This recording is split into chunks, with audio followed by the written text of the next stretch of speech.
Senate Judiciary Committee Chair Lindsey Graham now says he will release new evidence suggesting the FBI lied to Congress. Who thought that was even possible? Is there anyone they didn't lie to? That in regard to the Steele dossier's reliability. You know, the one that has been completely discredited for now 2 years. Graham suggested the FBI's lying to courts and Congress are separate crimes. But guess what? Neither of those crimes or any of the Obamagate actors have been prosecuted.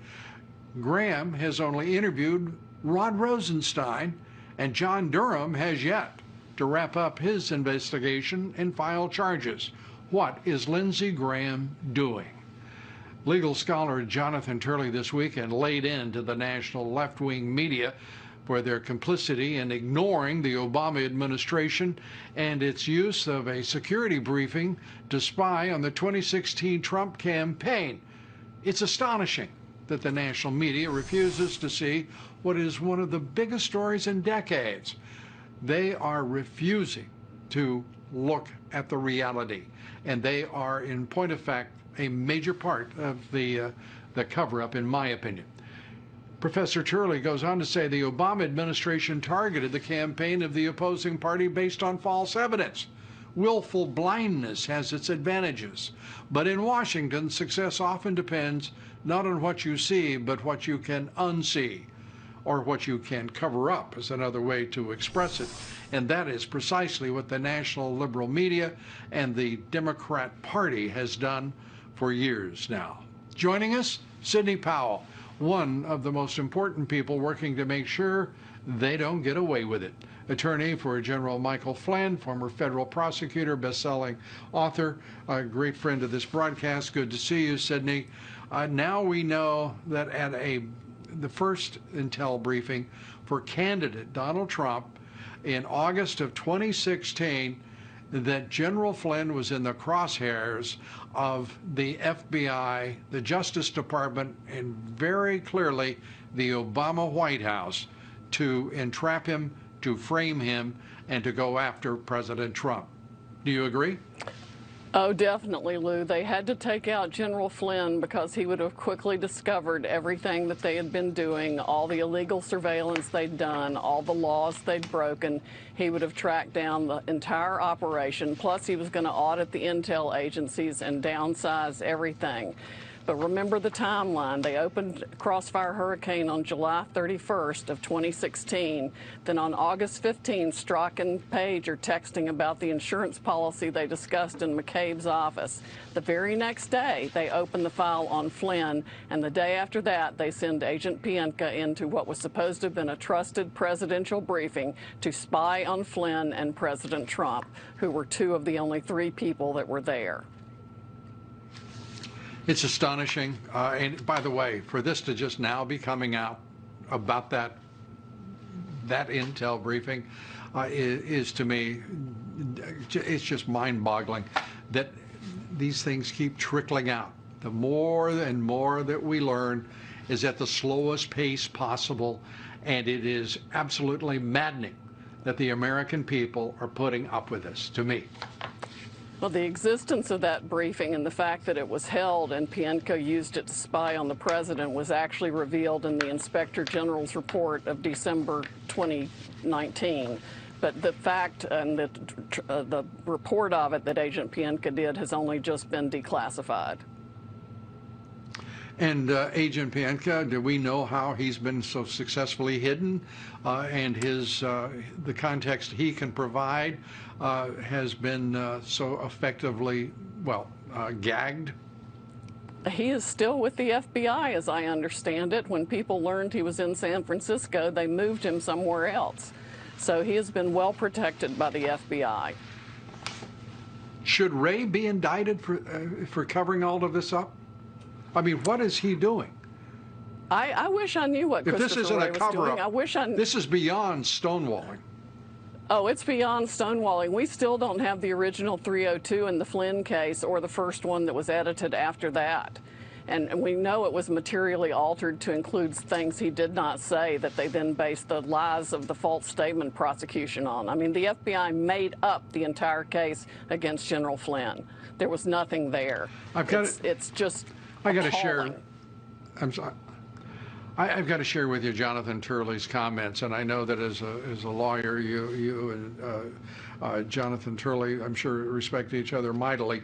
Here is what Turley wrote today, and I'd like to put that up on the screen if we could very quickly. More willful blindness by the media on spying by the Obama administration. You get the gist of this. But the fact is, this is not willful blindness. This is a cover-up.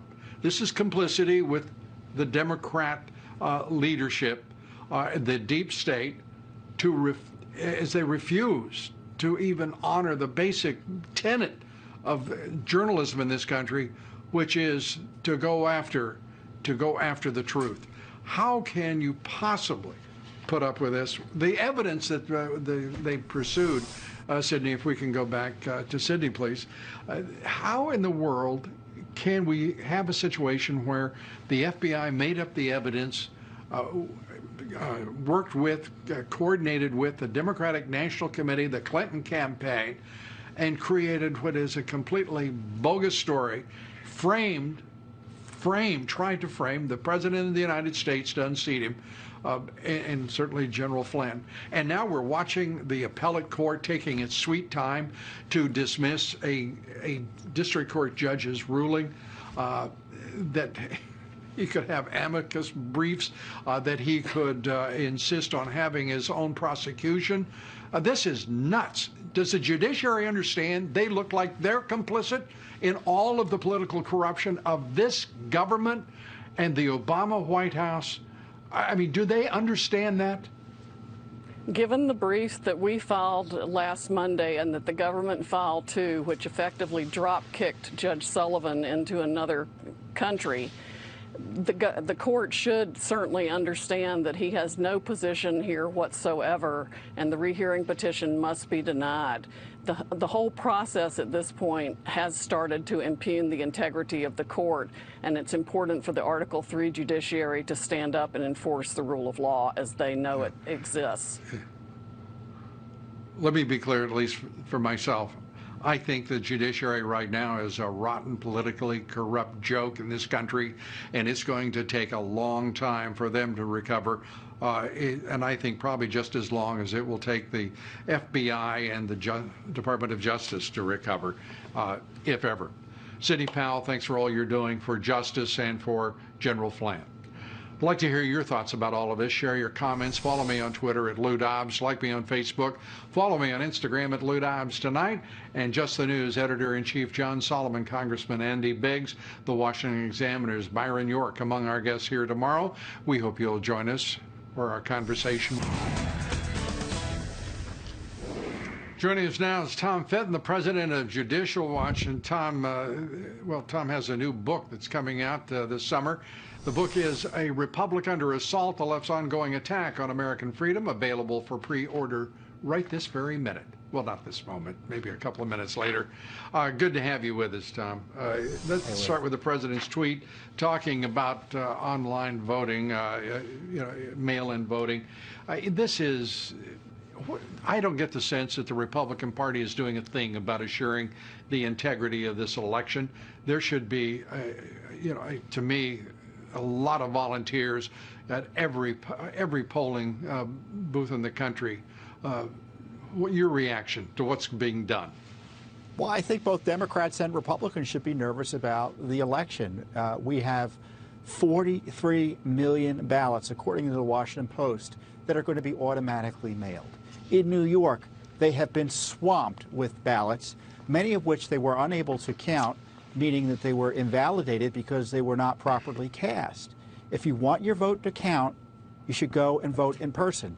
That should be the message from Republicans and Democrats. This vote-by-mail scheme, obviously Democrats and the left wanted it because of the opportunities for fraud, in my view.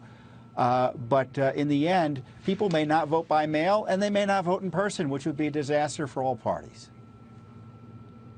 Well, you're concerned about the Democrats. I find surprising because it's the Democrats who want to have mail-in voting. It's pretty clear why they do and what they have done so far. And every instance of voter fraud that I'm aware of has been democratically crafted, inspired, and led. So I'm not so worried about that as I am the fact that the Republican Party, once again, looks like a party that's just ripe for getting rolled, and I don't see energy behind it. I don't see any imagination. I don't see any statement whatsoever about what the Republican Party is doing to assure an election with integrity and security.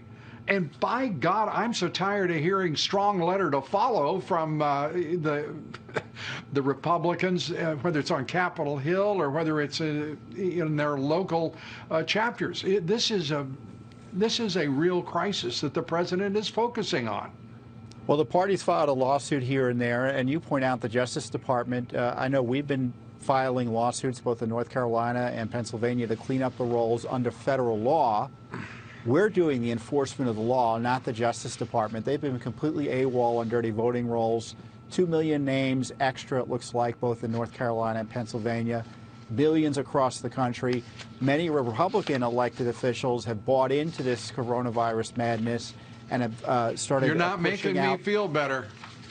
No, it's a serious issue. And when I say Democrats and Republicans, I mean voters. People deserve to have their vote counted. And they're being sold this mail-in ballot scam that, in my view, could cause chaos on Election Day. And look, there's a primaries in New York a month later. So what can we they have do no about idea it? who I mean, won. we know this.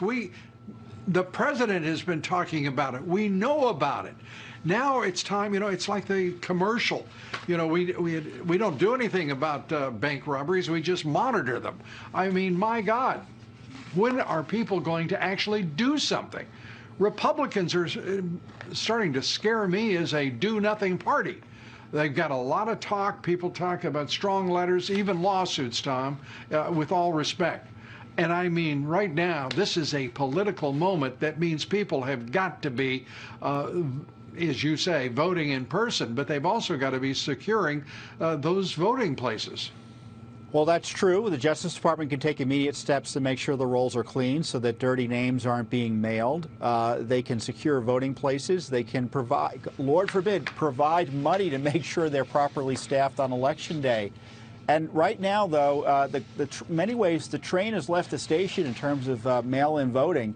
And it ain't going to be pretty because, as people have pointed out in New York, it's been a train wreck in that primary up there where you had tens of thousands of votes being thrown out potentially. Let me very quickly go to Lindsey Graham. Rod Rosenstein, he brought in, won't talk to President Obama, Hillary Clinton, but meanwhile says that the FBI has been lying through their teeth. Who does he think organized that, supervised it, and inspired Obamagate? Does the name give him like a hint or anything, or is he so obtuse that that is imperceptible? Yeah, he clearly doesn't want to pick that fight. He ought to. Biden as well, Mrs. Clinton, her lawyers. Look, Durham, it's reported in the New York Times today, hasn't even talked to the primary source of the dossier. The guy who says... I'm sorry, say that again.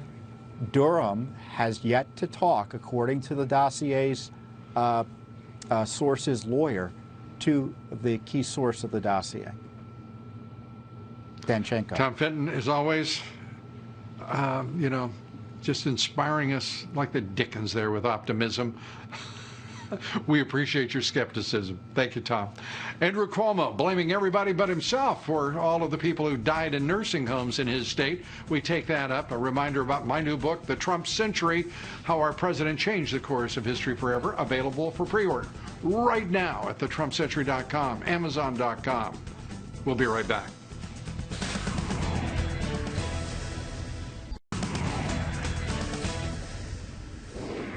New York Governor Andrew Cuomo is running from responsibility, saying the media is responsible for reporting on the China virus deaths in New York nursing homes. Listen to this.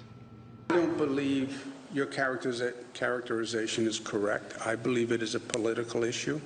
I think it's the New York Post. I think it's Michael Goodwin. I think it's Bob McManus. I think it's Fox TV. I think it is all politically motivated. If anybody looked at the facts, they would know that it was wholly absurd on its face. Well, joining me now, former Reagan White House political director, Fox Business political analyst Ed Rollins, Pulitzer Prize-winning columnist for the New York Post, Fox Business contributor Michael Goodwin. Gentlemen, good to have you with us. Michael, let's start with you since the governor named you. I find it hard to believe that he is trying to avoid responsibility for one of the most callous and lethal decisions of his political career.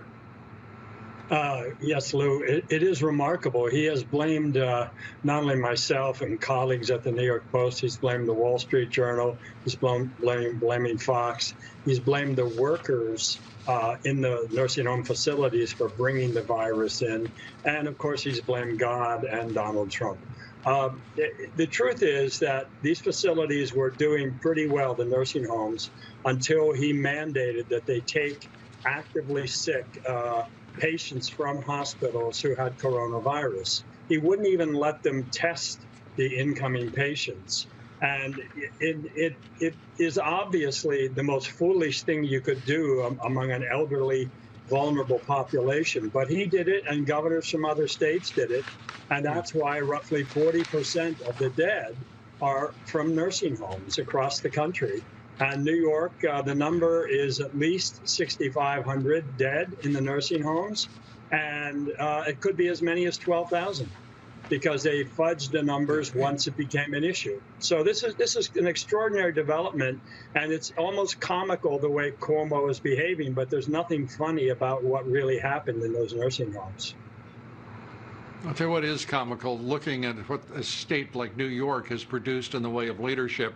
When you look at de Blasio running the city and Cuomo running the state, it is such a clownish affair that it is, as you point out, I mean, if it weren't so tragic what this governor did for so many people, and for him to shirk blame as he always does and responsibility is obscene.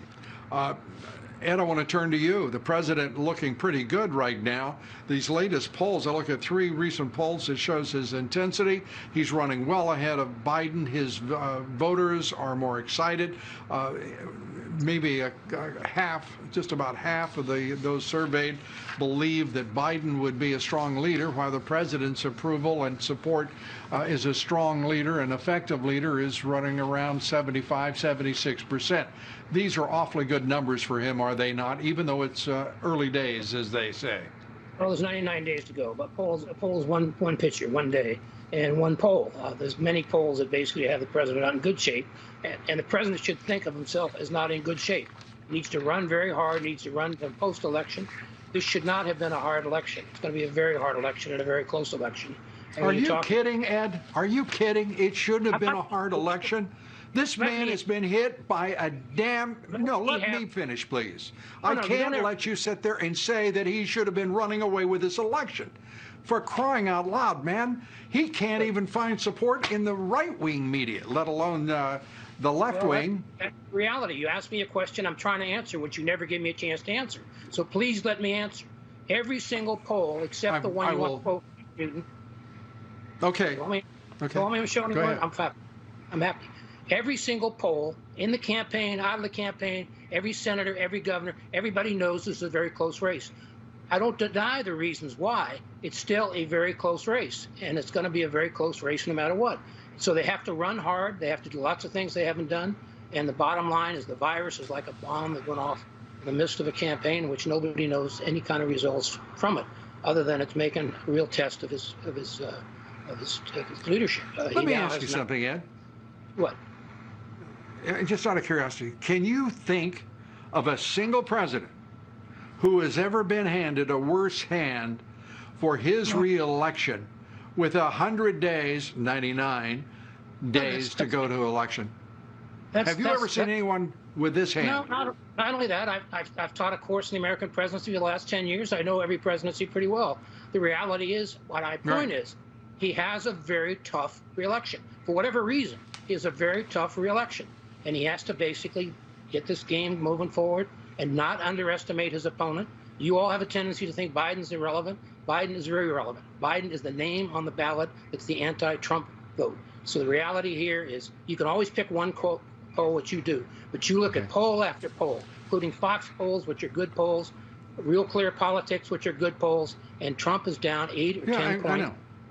Okay, well, just... I get it, Ed. The only polls that don't matter are the ones showing great excitement, enthusiasm, and approval, 3 of them today. Michael, you weigh in on this. Have you ever read or heard of a president who had a tougher election hand dealt than this president going into his reelection? Well, I spoke to the president Friday for my Sunday column about this, and he said something that struck me on this topic. He said that, you know, George Washington would have a hard time dealing with the COVID virus, and I think that, as he said, we were on the way to victory until the China bomb hit us, and I think that's the context of all of this. That everybody you talk to, even those who didn't support him, thought he was going to win this election fairly easily, and then the virus hit. And I think that it's given new life on the left. And the Democrats, I think that's why Nancy Pelosi is calling it the Trump virus. She's saying he's sending in the storm. Yeah, but she's also calling law enforcement. Yeah, but, you know, it's really the Pelosi plague, isn't it? Because she hasn't moved to help families and working men and women, all of the people who've lost jobs, some 30 million of them drawing benefits. You know, I'm just saying to you, an economy, the China virus, all of this combining, I can't even think of one president who has had more adversity to deal with than him. Right. And I think we should credit him and reality. Ed Rollins, Michael Goodwin, always good to see you and to fight with you, Ed. Up next, Christopher Steele's secret source for his anti-Trump dossier finally exposed. Congressman Devin Nunes with us right after the break. Stay with us.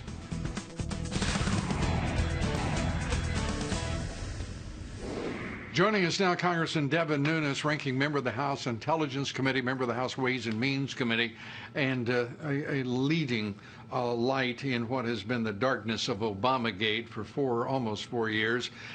Congressman, great to have you with us. What more can you tell us about your investigation into Danchenko, to the subsource, if you will, for the discredited dossier farce that's been perpetrated by the FBI, the special counsel, and the Justice Department on the American people? Well, Lou, I would just say, just when you think this can't get any more crazy, it does get crazier, and it gets much worse. So now what we have here is that we have the Brookings Institute, a left-wing think tank. We've long suspected that they had some dealings with this dossier, but now we know that they were involved in the development, the dissemination, and the defense of the Steele dossier.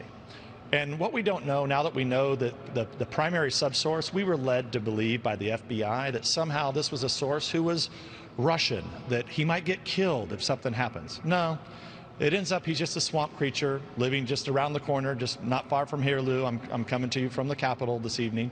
And he lives right here. He's not in any danger. And the whole thing was made up, and the FBI knew about it. And so now the question is, you know, can we get to the bottom of this, and will Durham get to the bottom of this? And now we also have to begin to look at, should a left-wing think tank, a nonprofit, should they have a nonprofit status if they're in the job of developing a political hit piece, disseminating the hit piece, and defending the hit piece for 4 years? I think they need to be looked at by the IRS. I have to tell you, I'm just stunned that come August, we're talking 4 years since the end of the month, 4 full years since this conspiracy against the president began in earnest. And it stuns me that we are learning this. The Brookings Institution? Are you kidding? Yeah. Do you have any doubt that they were involved, just out of curiosity? It's hard to believe, I know. Look, we knew the president of Brookings was somewhat involved, at least on the periphery of this, but now we know for sure he was involved. We know that he was texting. You know, I'm not going to say that he was texting buddies with Christopher Steele, but he was texting with Christopher Steele, the author of the dossier, at a very, very important time when they were involved in trying to disseminate this. When you now add to it that we've got this swamp creature running around here that was supposedly this Russian source that wasn't a Russian source, I mean, what you're really looking at here, Lou, is I don't want your viewers to really get too confused about this. This story was made up out of whole cloth by the Clinton campaign. Yeah. And pushed by the Justice Department, the FBI, and the Obama White House, it appears. Congressman Devin Nunes, if you could stay with us through the commercial for your conclusion on this, we'd appreciate it. We'll be right back with the congressman. Congressman Devin Nunes with us. Let me ask you, Congressman, the Brookings Institution, and this, all of this, can you get a report out? Can you get something out before the election as a result of your investigation into the dossier? Well, look, the key here is, Lou, this wasn't just like some low-level Brookings Institute person. This was the president at the time of the Brookings Institute who was involved in disseminating this dossier. And now we know these Brookings Institute fellows were involved in the creation of it. So, you know, we're continuing to press on with our investigation. We will continue to do that. But look, the IRS is now going to have to look at this also. This is also just beyond the Justice Department. We also have to look at the tax-exempt status of this group. Congressman Devin Nunes, as always, we learn something every time we talk with you. Thanks so much for everything you're doing. And join us tomorrow, Byron York, Congressman Andy Biggs with us. Please be with us. Thanks for being with us tonight. Good night from Sussex.